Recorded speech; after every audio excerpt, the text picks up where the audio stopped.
నమస్తే మ్యామ్. నమస్తే అండి. ఏంటంటే ప్రాబ్లం? మా వాడికి స్పీచ్ సరిగా లేదండి, మాట్లాడట్లేదు, కొంచెం హైపర్ అవుతున్నాడు. చూడండి మేడం. ఈ హైట్ వెయిట్ కి మెజర్మెంట్ ఉన్నట్టు చైల్డ్ డెవలప్మెంట్ కూడా ఎవరైనా కొత్తగా మెజర్మెంట్ కనిపెట్టి ఉంటే బాగుండేదమ్మా.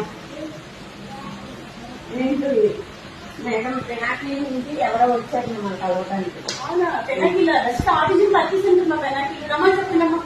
సరే సార్ రండి. నమస్తే మేడం. నమస్తే అండి.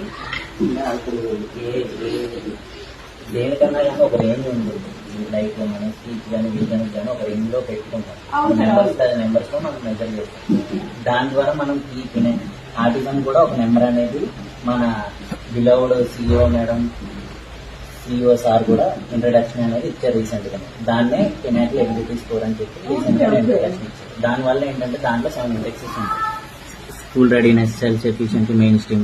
దీని ద్వారా ఈ ఇండెక్సెస్ ద్వారా మా పిల్లోడు ఎక్కడ ఉన్నాడు, ఏ రేంజ్ లో ఉన్నాడు అనేది ఆ స్కోర్ని బట్టి తనకి అసెస్ చేయడం బట్టి జరుగుతుంది. ప్లస్ దాని ద్వారా థెరపీస్ సిస్టమేటిక్ గా ఏ జనరేటెడ్ గోల్స్ ప్లస్ అవన్నీ కూడా మనం చేయగలుగుతాం.